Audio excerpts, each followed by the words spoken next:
you doing, Jordan? Good. I've heard a lot of guys coming in, not just freshmen, got transfers like yourself, talking about how complicated this defense is, how hard it is at times to learn. Right? Been here for a little while now. Where are you in that learning process? How difficult is it compared to where you were at before? Yeah, starting off, it was a little difficult, trying to put all the plays together, learn the whole playbook. But I feel like now since camp started, everything's coming together. We can kind of group plays together just so you can remember. Where do you feel your natural position is? Do you like the 4-I-5 kind of spot? Do you like 6-7 or wide 9? Like where do you prefer if you can do all of them? I really don't have like I don't really prefer anything to help our defense, but on the edge is what I'm really used to. So anything I can help the team out. Jordan, are you familiar with the Freaks List at all? Do you know what that is? When I say the Freaks List? No, this. The Athletic puts out a thing every year where they talk about the 100 most, physically capable, physical anomalies. You were named the number 4 biggest freak in the nation this year. Does that mean anything to you? Does it surprise you to hear me say that? No, it doesn't really mean anything to me, but I guess that's good to know. I don't really know. What are some of those weightlifting numbers in particular? Like, it's the story listed, but confirm it for us. Like, what are you squatting? What are you benching? What are you sumo lifting? Squat would probably be around close to like 600, and then bench would be like 375, something like that. Coach loves getting everybody right, so he's getting me stronger in the weight room. And deadlift?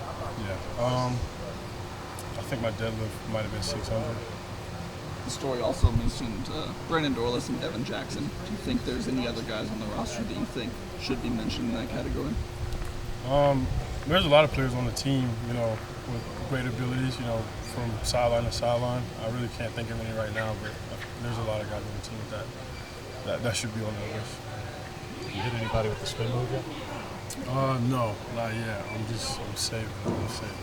A lot of former SEC tacklers you face talked about how difficult that was, and obviously you can watch the tape and see how you did it. Like, when did you first break that out? When did you first have the confidence to break that out in a game against that kind of opponent? I believe last year around, mid-season, it was something I was working on. I was like, this will work just based on how the tackle set. So it really just came into my arsenal when I'm pass rushing.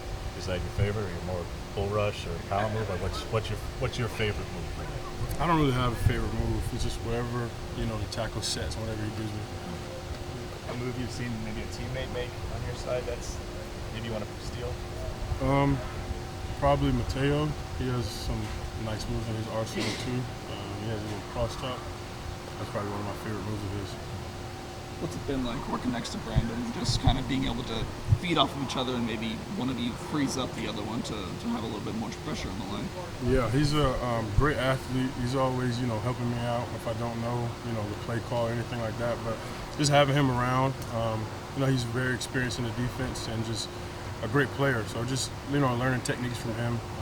He's just a great guy to have with you when you're lining up on the D-line. You guys like Pickens called his twin defensive end. Yeah. What makes you his twin? For a guy who was a really productive defensive tackle, what makes you? We just did everything together. Most people, when they saw us out, we were, right next to each other. So, and he's taught me a lot as a player and then as a person. So that's really where the name came. He was also a guy who mentioned it, and guys here have talked about, coach talked about that. If you could put it together, if you knew how good you could be, like where the ceiling was, how do you start to gain that confidence when they're teammates, friends of yours, coaches who are trying to tell you, like, you are that good, guys are listening to you as a freak at that level? How do you build that confidence? If that's not something that naturally just is there, how do you go about building that up for yourself? Like building confidence? Yeah, to where you are that dude. Yeah, just going through it every day, trying to get better each day. If somebody tells you that, it should sit in your head, but it shouldn't be something you think about all the time because you're trying to get better every day. That's really how I go through it, and that kind of builds my confidence. Since the time you stepped on campus, just what area do you feel like you've really grown the most? Probably, I guess since I'm new here, learning new things. So like, I guess you can say any part of life, like my area around plays, anything like that. I think I'm catching on pretty good too. Being able to adapt to the environment. When someone says learning the playbook or I'm getting the playbook down, like how would you describe that? Because is it literally just opening up a book and looking at the plays, or what's the process like for you? I mean, technically, yeah. You open up a book and you look at your plays, but it takes a lot of time studying, writing out what's your game plan or like what you're going to do in certain situations, and then just watching film.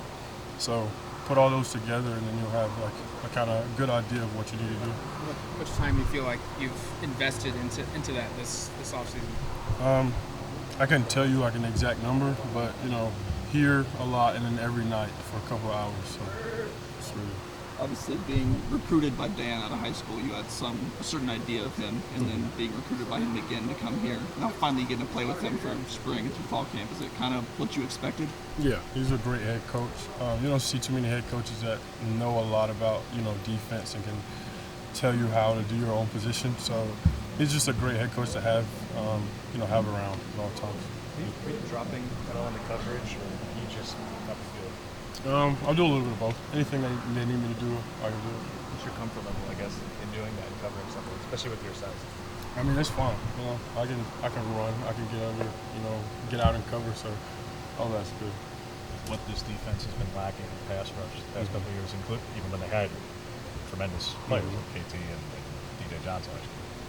With what they're going to be asking you to do, you talk about like confidence and production, and you're already a productive guy in the SEC. Do you feel I say pressure, but an onus to deliver what this team needs in that way, in that role, in that spot? I wouldn't say pressure, because football really doesn't change. It's just doing what coach asks me to do and be able to produce on the field. That's really the main thought. Really. Fall camp can be a grind, and it can be really hard. What you're doing is not exactly easy. Just what keeps you going, through these long practices, waking up every day, studying that playbook, just what keeps you going? Keeps me going is really my family. I can call them, talk to them. Being able to listen to them really drives me. Being able to wake up every day. That's really what it is. I don't really think too much about it. I've been doing it forever. So. Thanks, Jordan. Yeah. Thanks, Jordan. Appreciate it.